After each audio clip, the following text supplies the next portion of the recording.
shade. Then my reflection speaks to me. She says, what you want from me, tell me what you need. How can I change what you see? Just believe, believe in me. Believe, believe, believe in me. I can do it, I can take it, oh I can make it.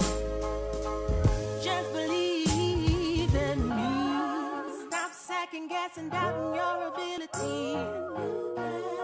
Stop disguising fear and calling it humility. Stop looking in the mirror and judging me. Stop worrying about what people say and just be who you can. You can. You can. Oh, you can. Believe in me, in me, in me. Believe in me. I can do it. I can take it. Oh, I can make it. Just believe in me. I'll show you. I'll grow to be amazing. Just believe in me. Believe, believe, believe. Ooh, believe,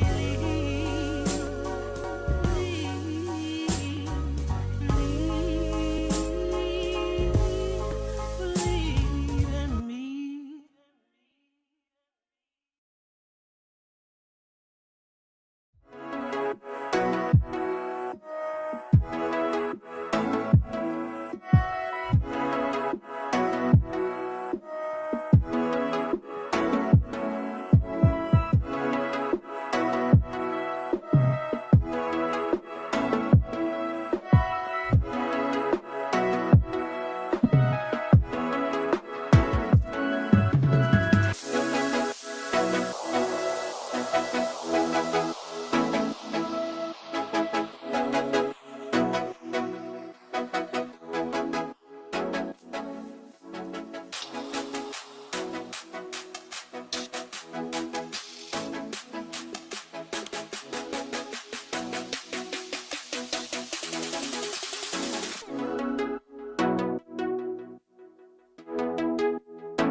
Good evening, Miami. I'm Calvin Hughes. It's an honor to welcome you to the Little Haiti Cultural Complex here in the heart of Little Haiti for the 6th Annual State of Black Philanthropy, hosted by the Miami Foundation. For those of you joining us for the first time, this event has been held every year for the past 6 years to celebrate the vibrancy of black philanthropy here in Greater Miami. You'll hear firsthand the challenges we face and how you can get involved and make a difference. But first, let's raise our spirits and set the mood with the help of Huge Songs, a local organization that celebrates black culture through artistic experiences rooted in black music.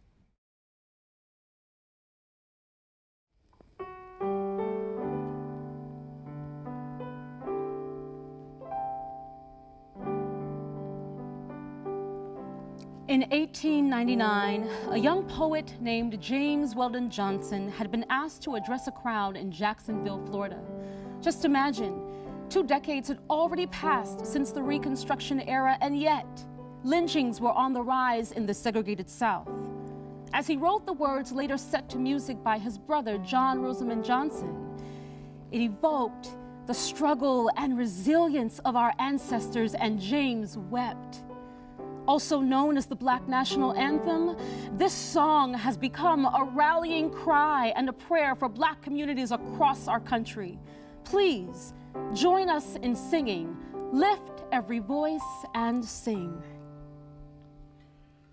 Lift every voice and sing until earth and heaven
And now to ground us in the purpose for this evening, let's hear from the President and CEO of the Miami Foundation, Rebecca Fishman-Lipsey.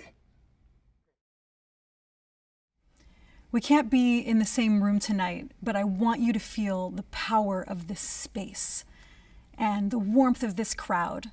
After a year of physical separateness, of division, of loss, of trauma, we gather here again 6 years into this celebration of Black leadership, of Black generosity, to honor the incredible legacy of giving that lines the fabric of our Miami, and to pause for a moment to sit in the lessons of this past year. The urgency and the opportunity for us to push for racial equity now with increased power. I know through a screen you can't see each other, but you're here as a united force, committed to a stronger, more equitable Miami. You're here with leaders of grassroots organizations fighting for racial justice.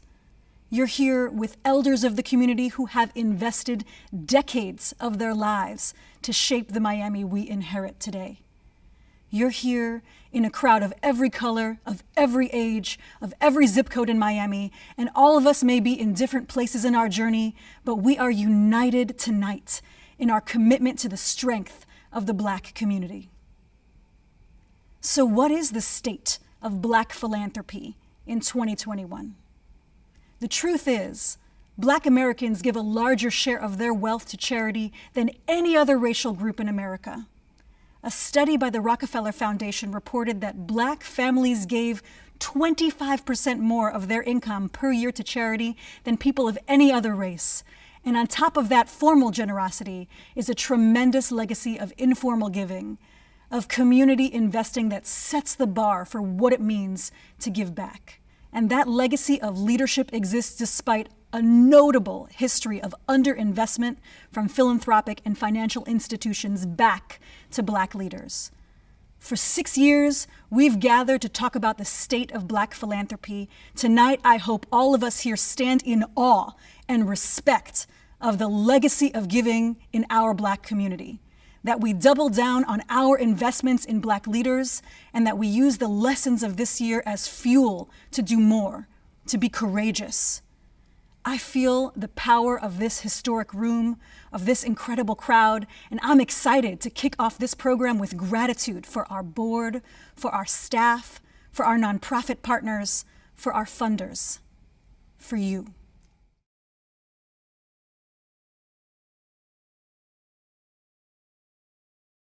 Rebecca, thank you for such a powerful reminder that even though we are apart, there is still so much that we can do together. This was a year in which our nation was forced to confront a long history of racial inequality, which led to many powerful conversations and increased momentum in the fight for justice. Let's take a look at the stories of Miami-based nonprofits and changemakers stepping up in the fight against racism and inequality. Miami has always had amazing organizations who are working on racial justice issues. What we saw in the social reckoning of 2020 was both the number of organizations that were growing, their visibility was growing, and our first move was, can we seize the moment and then figure out what we can build from there. YWCA is a social justice organization. We're community-based. We are here to eliminate racism, empower women, and promote peace, justice, and freedom for all. Power Youth Center for Social Change is a community-based organization that's committed to developing the leadership of working class Black and brown youth here in Miami-Dade County. The Miami Worker Center is an action and strategy organizer. We are a base-building organization. We build with tenants and we build with domestic workers, care workers, people who are working with homes, overall low-wage workers. The opportunities and the solutions they're working on are around things like gentrification. We are an incredibly booming city, but like all big cities, we're facing the challenge of inequity and disparity, particularly economic. And so individuals who are saying, we are here, we love this community, we need to be part of the solution. I'd had a career in education and had a career in construction. So I called some of my friends that were in the industry, both in education and in the crafts. So I have this idea. It became the Urban Construction Crafts Academy. We have architects, engineers, contractors of every genre, the plumbing, electrical, air conditioning, all of them. And we stress entrepreneurship. We had to take ownership for our own self, our kids, our young adults. And by going to them, finding them where they are, and helping them get to where their dreams and aspirations and talents take them, is our responsibility. So it's imperative that we provide that. We're that uncle, we're that cousin, we're that grandparent that you never had. And yes, we're here for you. In the first initial group, we were really paying a lot of attention to who is there in the moment. It was an incredible way of beginning to see who is out there, who is active, and who is building a following. Hungry Black Man Media in and of itself was really directed to be an economic engine, using media to highlight the genius of Black founders in food and drink and be able to share their stories so that they can increase their income. Black communities have always relied on social justice organizing. What tends to happen, though, is when there's a crisis, it's highly visible. What people tend not to see is all the work they're doing all year round. They are building community leaders. They are organizing residents to define what they want for their communities and holding elected officials accountable for helping them shape their own destiny. YWCA South Florida has actually been in the South Florida community for 100 years. We're a bold mission. When you think about eliminating racism and empowering women, and the fact that we put it in the logo, it tells you that we've always been pioneers. So we've always looked for equitable solutions, as well as creating new pathways to equity for women and people of color.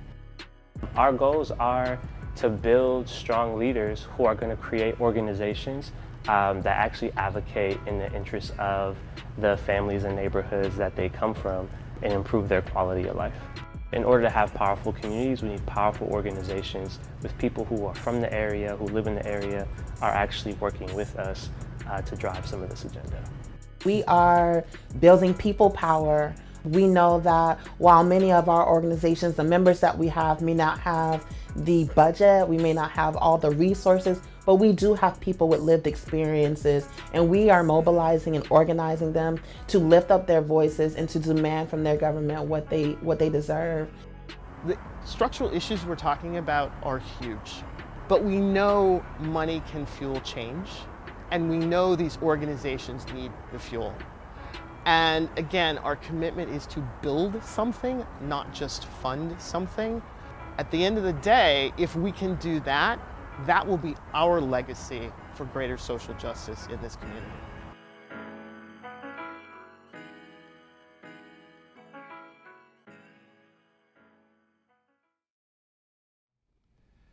Well, it is now my pleasure to introduce Cherise Grant, who has led the Miami Foundation's community impact work for 30 years. Over the past year, Cherise helped shape the Foundation's Racial Equity Fund. This fund has grown significantly in just a few short months. Tonight, I'm excited for us all to hear about the momentum building and the opportunity that comes next. My name's Cherise Grant. I'm the Senior Vice President and Strategy Advisor at the Miami Foundation. In that role, I do the work across the organization to try to help leverage and unlock the potential that we have for community impact. The Racial Equity Fund is a fund that we started in the days after the killing of George Floyd. We did it both as a grant resource, but we also did it as a way for the foundation to set intention. And that intention was to make it really clear to the communities and those on the front lines that we were here to bolster you now at the height of the protest, but we were also going to be here for the long haul to help build a greater social justice movement in Greater Miami. So when we started, our goal was to really pay a great deal of attention to who was on the front lines at that moment. It was really critical to seize a moment in time that we knew would build momentum. And following that, the grants to individuals created the visibility we were looking for, not just about the Racial Equity Fund, but the power of these organizations. And as we began to build what we did with organizations, and as we began to highlight individuals, it began to attract the attention of other individuals and generous donors who wanted to be a part of building something in terms of a movement for racial justice in Greater Miami. We were extremely fortunate in December of last year that we came to the attention of Facebook. Facebook was looking across the country for community foundations they could partner with on racial equity. They had seen our work, and that translated into a $1 million contribution that completely transforms the possibilities now of what we can do. One of the things that we've learned that's incredibly important is that social justice change happens from communities, inside communities outward, not from outside communities in. And so identifying the organizations who are on the ground doing the work is absolutely paramount. And taking the lead from them on what strategies look like, what organizing looks like. And we want to do more than fund. We want to build something. And we will be working with them collectively to try to build, again, not just grant-funded programs, but also help them build their strength to build the momentum we need for the long haul. As the foundation moves into our next phase of what we'll do with investing, it's going to be a lot about the collective and what we as a community can do together. We'll be looking for organizations working on key systemic issues and funding and investing in them to work together. As we've spent time over the last several months identifying who those organizations are, we've identified over 80 of them.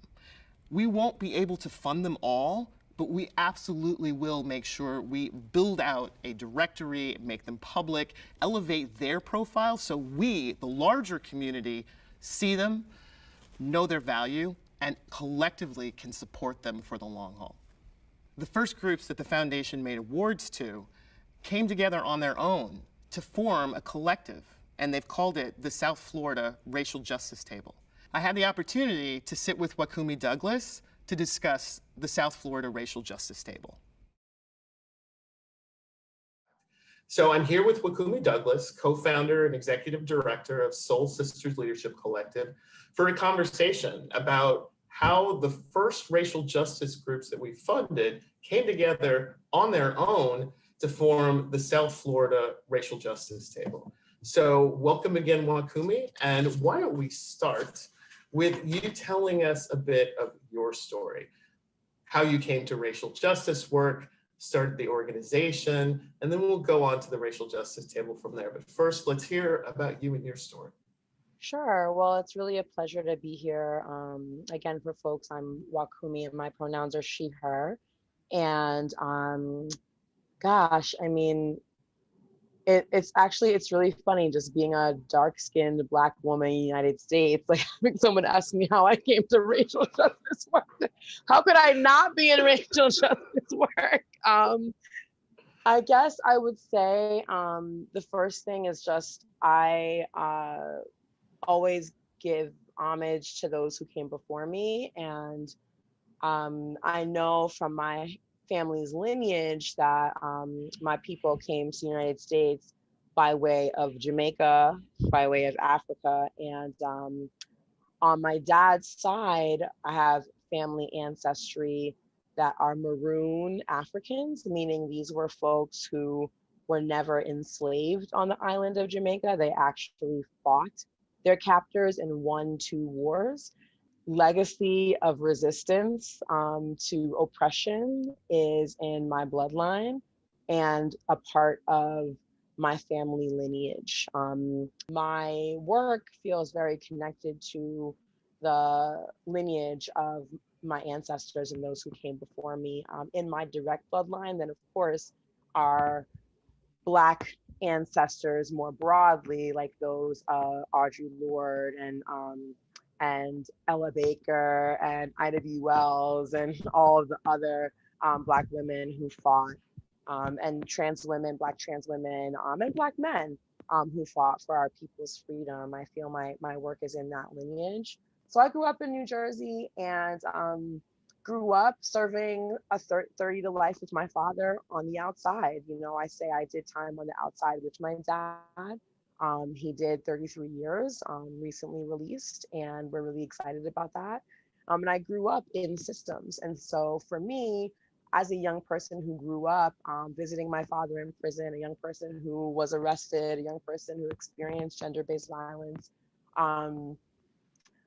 I know that what saved me and what got me off of the path that a lot of our young people ends up walking is people believing in my leadership capacity, people creating opportunities for me to heal, and folks giving me opportunities to get involved in social justice. And I got involved in social justice when I was very young. I was 14 when I went to my first social justice leadership camp, and it changed the trajectory of my life, and it helped to give me an understanding of the things I was experiencing, the things my father experienced, the things I was seeing in my community, the violence, the disrupted families, the even just like the microaggressions of being dark-skinned. All of those things were actually a part of a system of oppression. Understanding that helped me heal as a teen. And so as I went to college and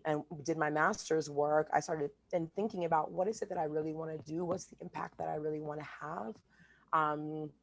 Soul Sisters made a lot of sense. Building an organization that supports young people who are impacted by systems to be able to activate their leadership and understand that the social justice issues that impact the conditions in which they live, and have opportunities to heal, made a lot of sense considering my own story. And so that's the work that we do. And I'm really grateful to be serving as the founding executive director and one of the co-founders of Soul Sisters Leadership Collective, and one of the founding members of the Miami Black Girls Matter Coalition. It's really important work that I take a lot of pride in.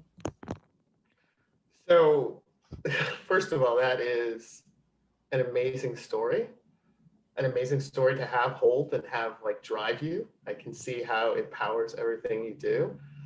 And there's an element of that then really makes sense about this idea of both the Soul Sisters Collective and the collective of work that is emerging through the racial justice table, as you talk about all the people, the collection of influences that shaped you.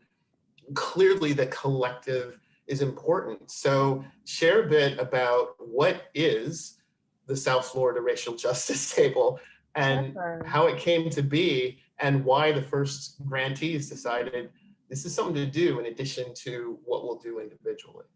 For sure.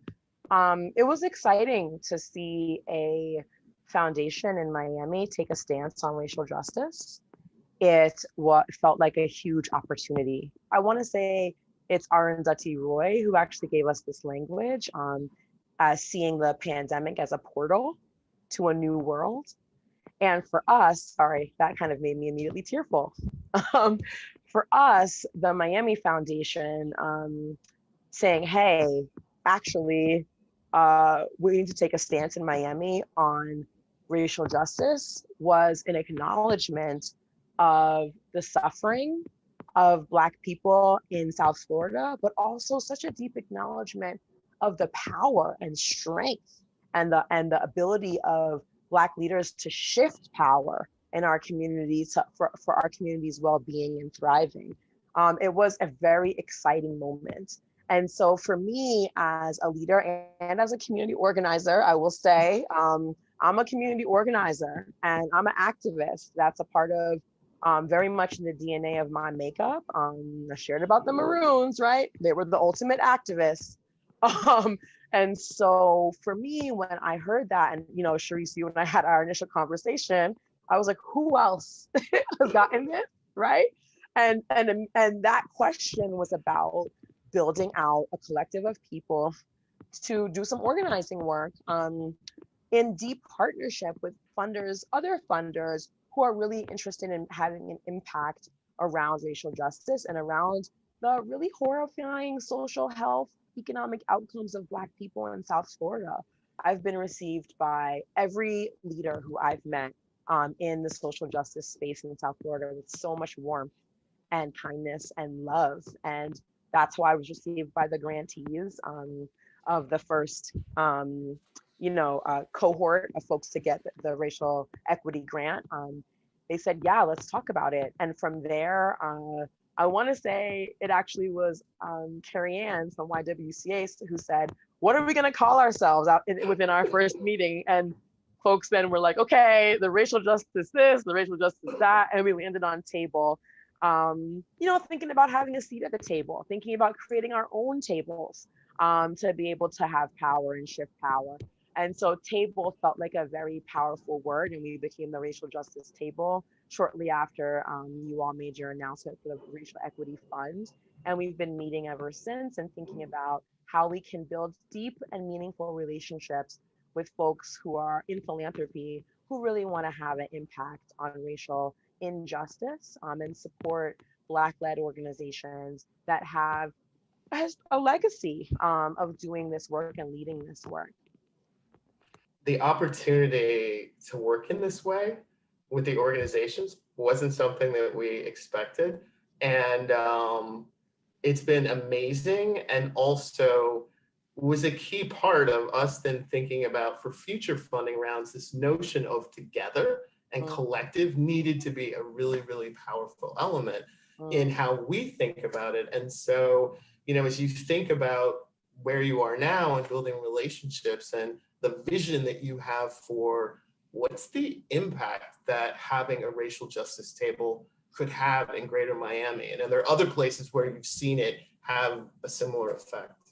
Sure. I mean, here's what comes up immediately when you ask that question. There are nuances to the Black experience that in South Florida, in terms of folks being immigrants, folks being LGBT, Black women, Black girls, Black boys, Black youth, all of the intersections at which folks come into Blackness. Our stance is that it's really ideal for Black folks to be leading the work and for Black folks to be informing the direction of the resources. Because one, we're in deep relationship with one another, those of us who are leading in the social justice and racial justice space. We are in deep relationship with folks locally in South Florida, but also have the pulse and our ear to the ground on what's happening across the country and across the world, really, on our issues. And so we have a really good sense of where the resources would have the most impact, where it would go the furthest, and on what issues are most pressing and of most urgent need in our communities. We also have a really good sense of what voices are not being heard. So oftentimes there are Black voices that are loud, and there are Black voices that are totally on the margins and are not being heard. We have a good sense of that.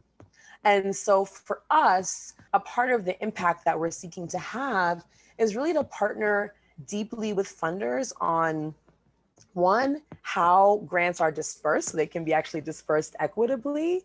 And I could talk more about that, but sometimes the grant process is exclusionary. Just in having folks have to have Wi-Fi to be able to complete a grant application. That's something that some of our folks may not have who are on the front lines of the work. I think also we're very interested in making sure that resources, and not just resources, but also the platforms that funders have, are being used to amplify the voices of historically and traditionally marginalized leaders, Black leaders, Black women leaders, who oftentimes don't have platforms like the one I have right now to talk to you and get to talk to all of you all who are listening, and to support funders in creating grant processes that will allow folks on the front lines who are doing really impactful work to be well-resourced so that we can actually win. Because we can win, we can win. We have the tools, we have the expertise, we have the vision, we have the innovative ideas. We got it. It's a question of being well-resourced to be able to actually implement so that we can get the wins that we're seeking for our people. So that's how I would respond, and you can follow up if there's, wonder how it's landing on you. No, it's, I really appreciate you sharing what it looks like, because the work of racial justice work, organizing, it looks very different than I think the programmatic work that foundations are used to seeing. And sort of how money is used and how resources are used are really important, and how people sort of think about supporting the work. So as we close out, are there, any particular thoughts as you think about what's going to be needed, not just into only philanthropy, but more broadly in the community, to be of support to organizations to really help move the needle this time and not lose this opportunity? What would be your closing thoughts that you would share with people on what can they do? How can they think and be of support to building stronger racial justice work in Greater Miami? Sure. I'd say give general operating funds. That's the first thing. Give funds that folks can use freely and that they can adjust the use of those funds to meet urgent needs of our people. I would say fund as fully as you can. I think a lot about how the tech bros on over there on the West Coast, they get tens of millions of dollars for innocuous apps that no one really needs. They fail and they lose tens of millions of dollars, and that's it. The money's just gone. No one's asking them for a whole bunch of accountability. The investors understand it's a risk and the money is gone. Well, what would happen if we funded social justice groups like that? What would happen if we took the risks to fund innovative new ideas in the racial and social justice space? I guarantee you we wouldn't lose $10 million with a 0% return. I guarantee you that, okay? And so, I want to ask donors to take risks on new ideas. Maybe a research report hasn't been written yet about this new idea because it's an innovation. Take risks on Black folks' innovations. Black folks' innovations have saved this country, as we've seen. Innovations of folks like Stacey Abrams around voting, and as you've seen with innovations and the movement for Black lives. When you take risks on Black folks, there's impact. And so want to ask funders to do that, not wait for a research report to be written and all the evidence. Give us the dollars, let us get it done. And also wanting to ask for more inclusion. The Racial Justice Table is really interested in seeing foundations create pipelines onto their boards that will allow Black folks and Black leaders to be on their boards, because having that representation actually does matter. It means that folks will be able to see and understand Black folks' issues more clearly and with more nuance and with more community responsiveness. Obviously want to support folks who have the income to be able to have a donor advised fund in determining the direction of their resources. We get that. We love to see a community advised fund. We'd love to see donors put their funds into a pot that is going to be where the direction of that pot of funds is going to be determined by community members directly impacted by the issues, who have the relationships on the ground, who know where their resources would go the farthest. We'd love to see a transition from donor advised to community advised. And that's what I would say. Yeah, it's been great getting to talk with you. No, thank you so very much. And thank you to you. Thank you to all of the groups who decided to form the South Florida Racial Justice Table. I'm looking forward to what you'll do individually, to what you'll do together, and what we will do together. So thank you again. Thank you, Sharice. And thank you, Miami Foundation.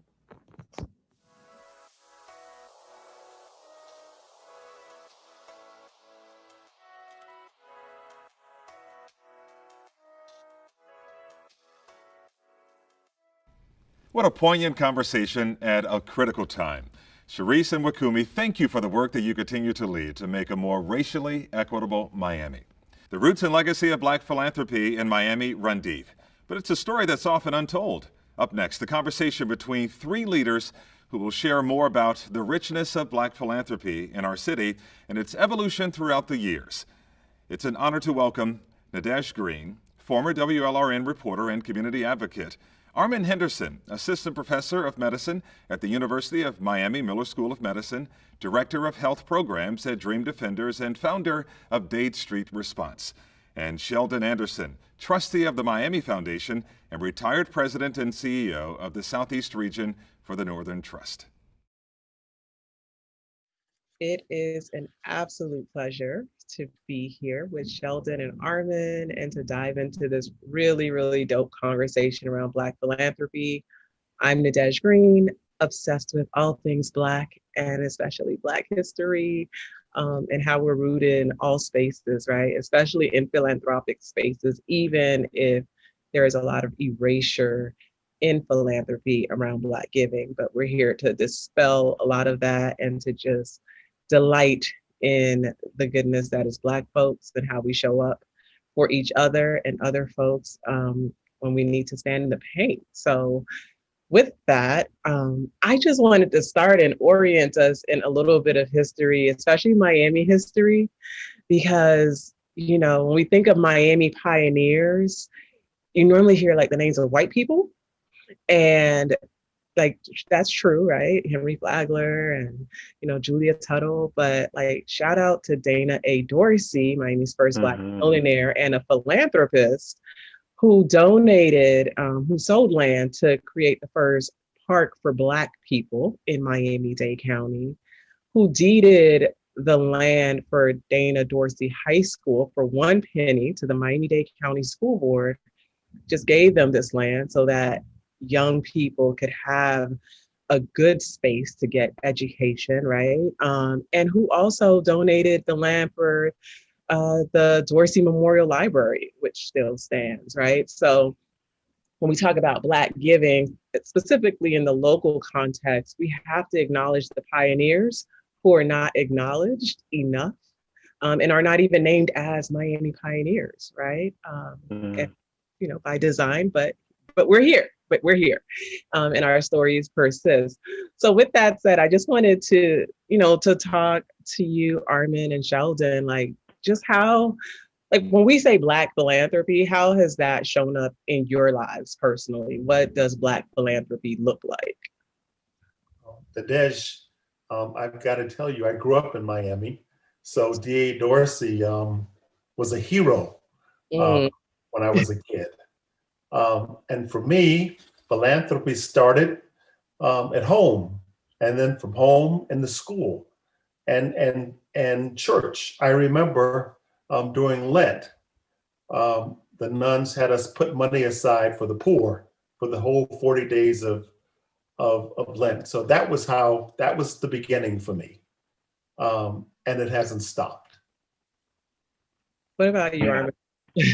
Well, I mean, I'm not from here. I must say that. First of all, I'm a Miami transplant. But for me, you know, giving in general started, you know, long before I moved to Miami. In my neighborhood, you know, people would donate meals to people who were starving. Sometimes that was me, honestly. And you know, even though my parents, we grew up in very meager means, we always had money to give to those who were less fortunate than we were. And, you know, so giving was just always a part of my life. I was on the receiving end, and I was also on the giving end as well. But I think I mentioned this at some point before, but when I was in medical school, you know, people came along and they helped me like buy my books, they helped me with my classes, etc. And they helped me basically enter into medical school. And so, you know, I knew that giving was always going to be a part of my life. And it's probably part of the reason why I'm so entrenched in giving and philanthropy in Miami-Dade County today.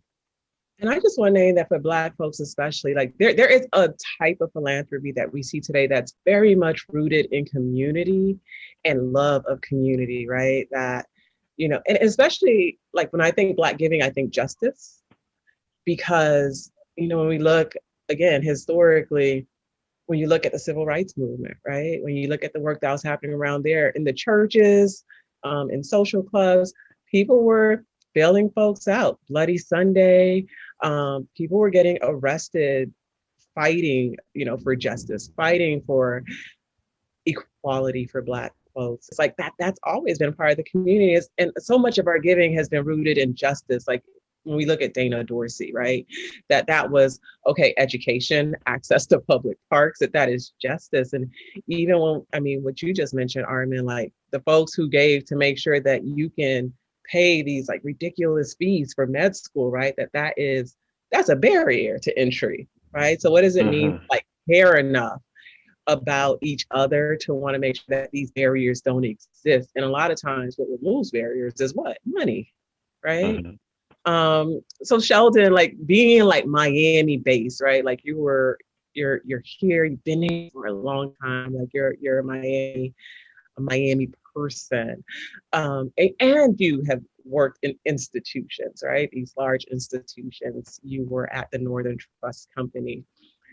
Can you talk a little bit about like the institutional giving you saw, and how does that compare to maybe like the ethos of what you know in Black philanthropy and the philanthropy you grew up with? Well, I think this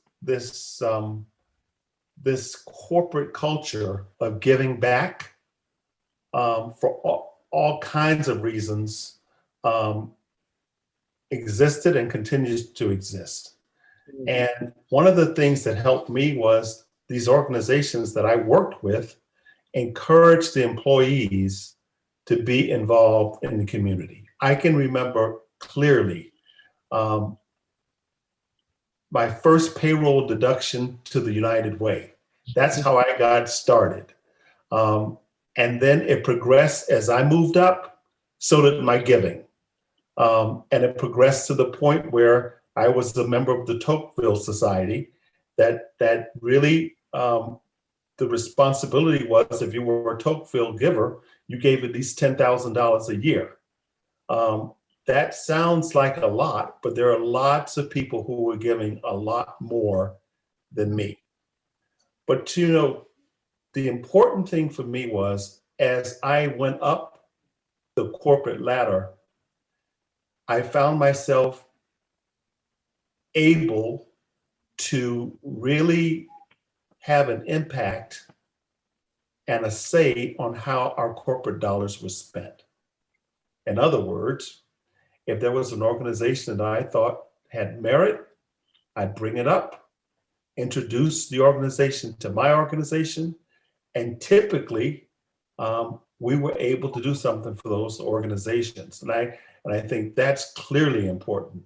Another thing I learned along the way was writing a check was very important, but in a lot of situations, making your meeting rooms and your catering service of your organization available to companies or smaller organizations, Black organizations, who would have not had the opportunity to have that space or that catering or that time. And it was a nice, safe place to bring members into the community, from the community into the building. So it's the thing that I'm most proud of, though, is that I've been able to translate what I believe into actually helping organizations. One example, and then I'll move on. It's known that in the classical music arena, Blacks and Hispanics make up about 2% of the people you see on the stage. That's unacceptable. When I found out about this company called the Sphinx Virtuosi, they deal with that issue. They really deal with it, and they have fabulous training programs and outreach programs to ensure that people of color are represented on the stage. I have one of their outreaches here in Miami Beach. Yes, they are really in cooperation with New World Symphony. And I've been in my role, I was able to bring friends, clients, and other people who had an interest in this into my organization. We had a group of people that gave money on an annual basis so that we could ensure that the New World Symphony could bring Sphinx to Miami every year. And now it's an institutionalized association. That's just one example. That's wonderful. That's wonderful. You know, Sheldon, you brought up a salient point about the United Way and individuals who give a lot to those large organizations. And I want to say, just being entrenched in the community organizations that deal with a lot of the giving in Miami-Dade County, particularly when it comes to Black people. First of all, since we're not really represented in those larger organizations, I find that Black people feel more comfortable giving money to smaller organizations that are run by people that they either know somebody who knows them, or that they heard that they do really, really good work. And so, you know, I also think it speaks to the point that when we're in things like disasters and things of that nature, it is those smaller organizations that really pick up the buck and help individuals, and the majority of the money that they give, that they get, goes to, you know, exactly their mission. And so, you know, I really saw that in action here in Miami-Dade County. And I was a recipient of a lot of those smaller donations from individuals who really didn't know me. They knew my story. They knew that I was a doctor. They knew I did good things. And so they were like, let me give $10, let me give $15. And those things really, really add up in the long run. Everyone out there knows you. Can you just say a little bit about what you do? Yeah, so I started an organization called the Dade County Street Response. Among things, we do disaster relief.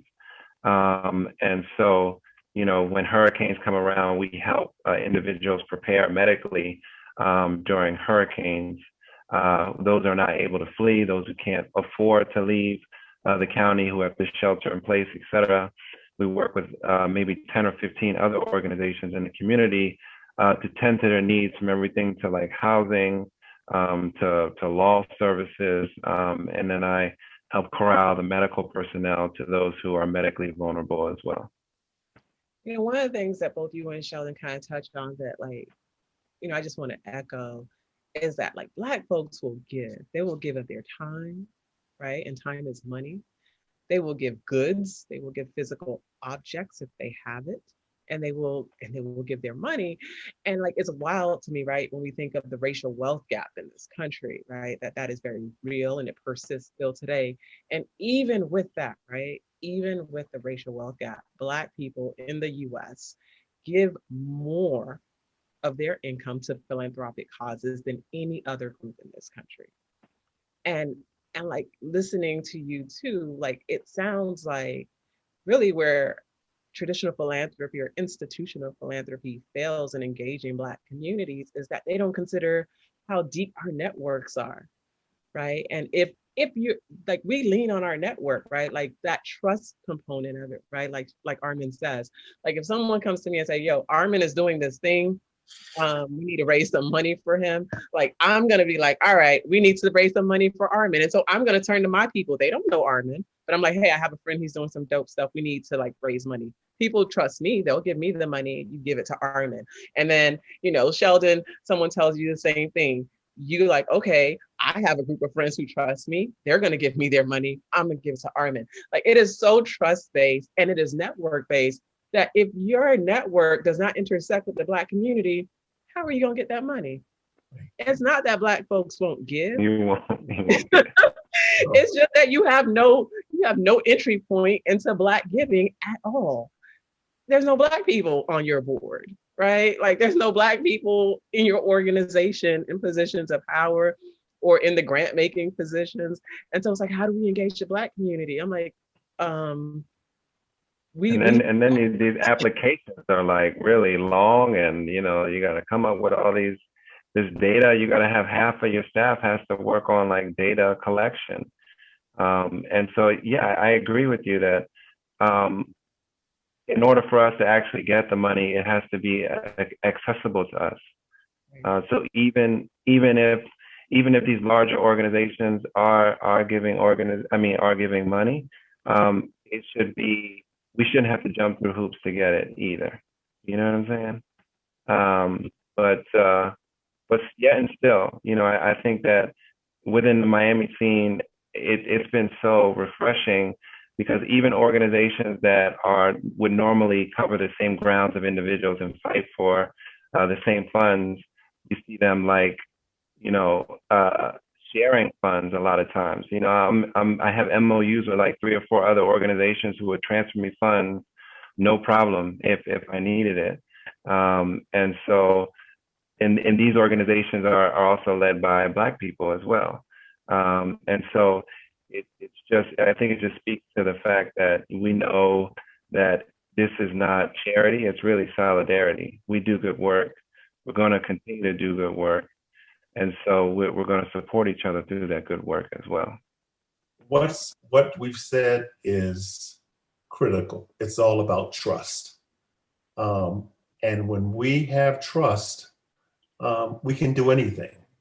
And I think, Armin, that's why I think you're so successful. People trust you and they believe in the work that you're doing. And I think it's incumbent upon us to ensure that we are trustworthy and we do what we say that we're going to do. And it's about the community. And we can have an impact, large and small, but it's all about trust. Indeed. I mean, I think that's a beautiful note to wrap up on, and to be clear that we've been doing this, right? Like we've been doing this and we will continue, to be community philanthropists. You might be a philanthropist on your block. You might be a philanthropist at your child's school. You might be a philanthropist at church. You might be a philanthropist in your sorority or your fraternity. And we don't even name ourselves such, right? We give for giving's sake because we understand that community model, that trust, that it's there, and that collective good means a lot for us. And so, we're out here, we're doing the thing. And I am so thankful for both of you for sharing in this conversation. And I would love to keep this conversation going beyond, just this moment. So thank you. For sure. Let's do it. It's in our DNA, right? Yes, Indeed. yes. A special thank you to our speakers, and this was such an energizing conversation. It is a privilege to hold this evening's event in the beautiful theater at the Little Haiti Cultural Complex in historic Little Haiti. A beacon of creativity, the mission of the Little Haiti Cultural Complex is to present and preserve Afro-Caribbean cultures, inspire the next generation of leaders, and leverage arts and culture as tools for transformation and community building. We had an opportunity to connect with Sandy Dorsonville, who leads the work being done right here at the Little Haiti Cultural Complex, and to learn more about their history, the role they play within the community, and their vision for the future. Welcome to the Little Haiti Cultural Complex. I am Sandy Dorsonville. I'm the managing director here at the Cultural Center. The Cultural Center is a beautiful facility in the heart of the city of Miami. We are the home to a Promethean theater, dance studios, 2,600-foot art gallery, and of course, the historic Caribbean Marketplace. We are the home of over 26 resident arts companies. That means beautiful people come here to produce beautiful art on a daily basis. And we hope that one day you can visit us. Come in and take a free class, come visit our vendors and support local business, or even come in and learn to speak Creole or French. We're excited to host the Miami Foundation this evening, who supports so many of our resident companies. We hope you're enjoying the show, and we hope to see you here very soon. And now I'm excited to welcome back Rebecca Fishman-Lipsey, the president of the Miami Foundation, to share exciting news about what comes next.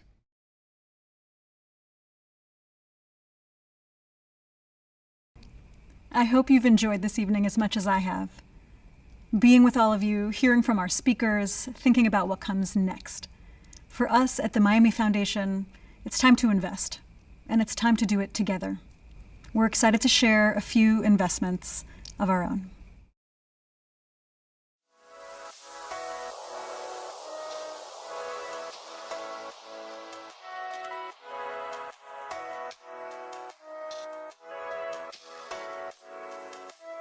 Now,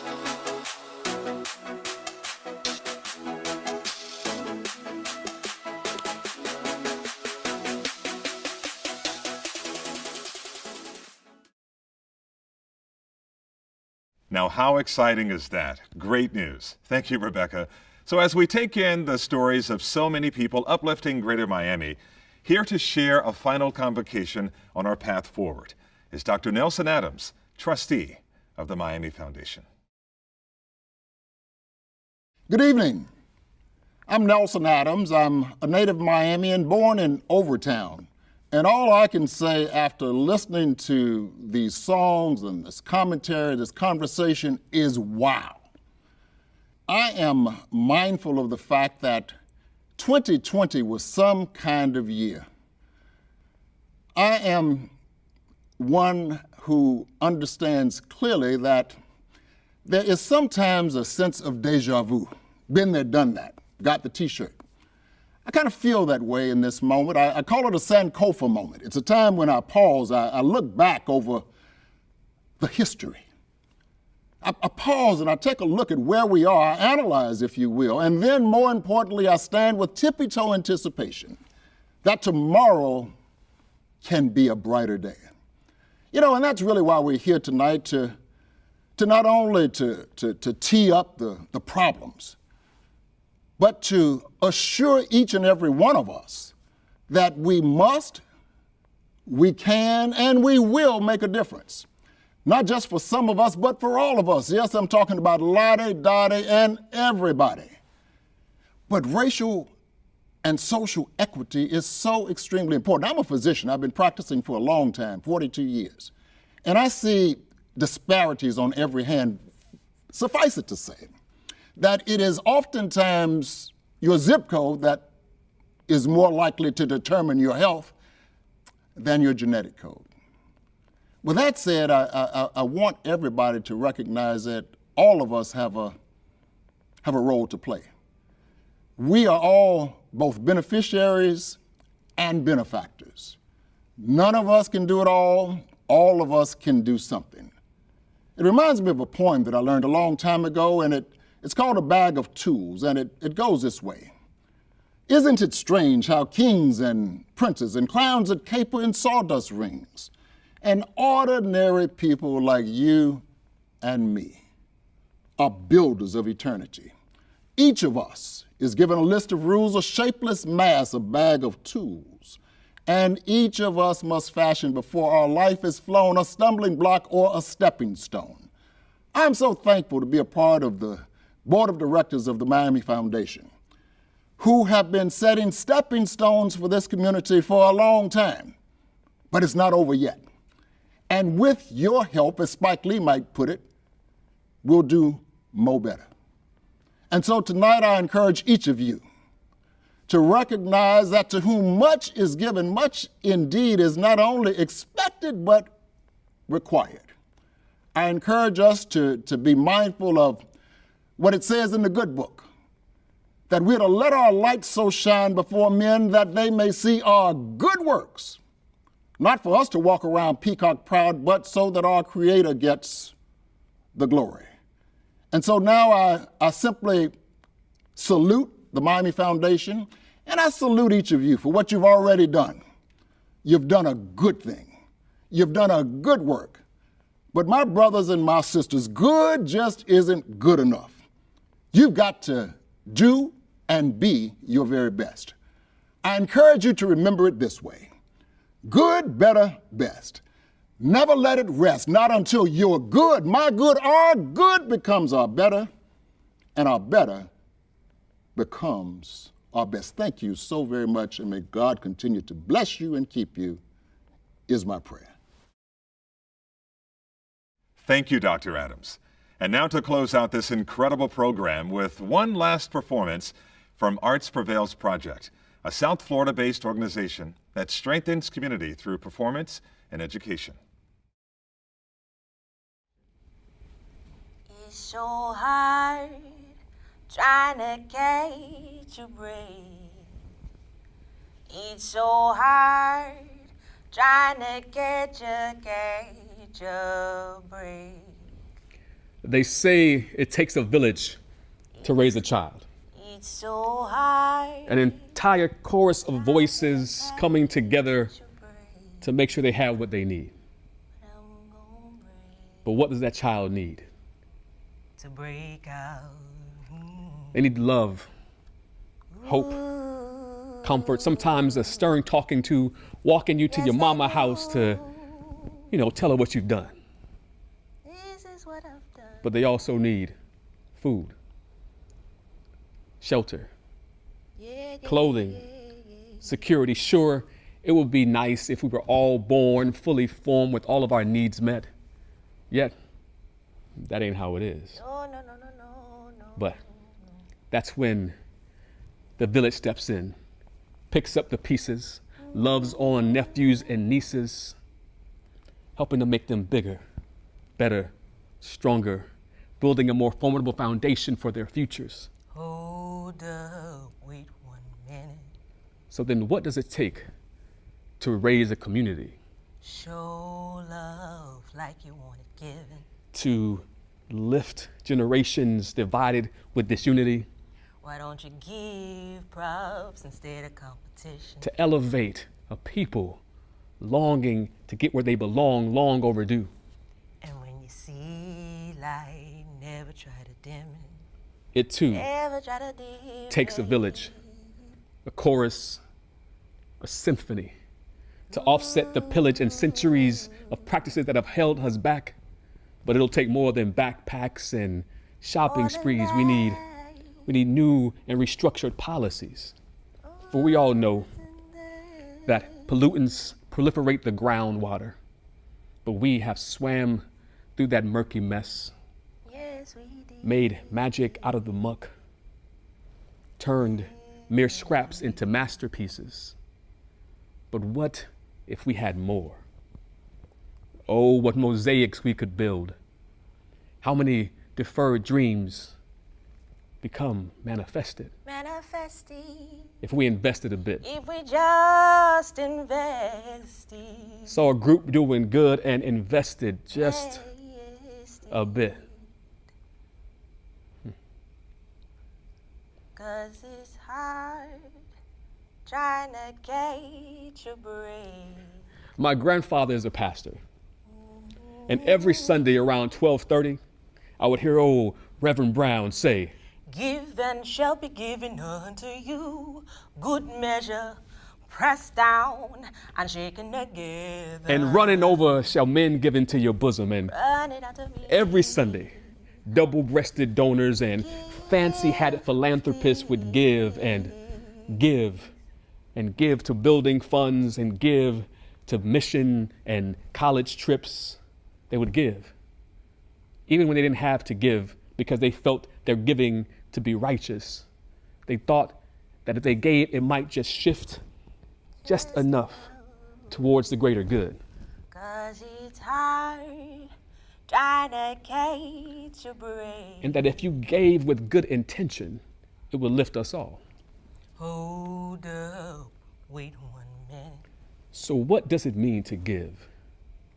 It's showing love like you have to, even when you don't have to. Give love like you want it given. It's being that auntie or uncle, that neighbor filling in the gap. Why don't you give props instead of competition? It's showing up in necessary spaces, taking up and making space where it matters most. And when you see light, never try to dim it. For we are that Never village, try to dim it. that tribe, and we can thrive when we combine our forces. That's time, talent, network, resources. Yeah, if you can, cut that check. Just a little bit. Find a cause you're passionate about, a person or a group that you respect and support, and show love like you have to, even if you don't have to, because you just might have to make sure that the village is strong enough to raise that child, the floor, and the ceiling. 'Cause it's hard trying to catch a break. It's so hard trying to catch a break. It's so hard trying to catch a break, but we gon' break out. Thank you for joining us. It's been an honor to be your host tonight. This is a time of great momentum, and I hope each and every one of you here feels charged to do more. The legacy of Black leadership and philanthropy in Miami runs deep, and it's on all of us to carry the torch forward. To become involved, get in touch with the team at miamifoundation.org. I'm Calvin Hughes. Stay well and keep each other strong. And let's work together to make Miami more equitable for everyone.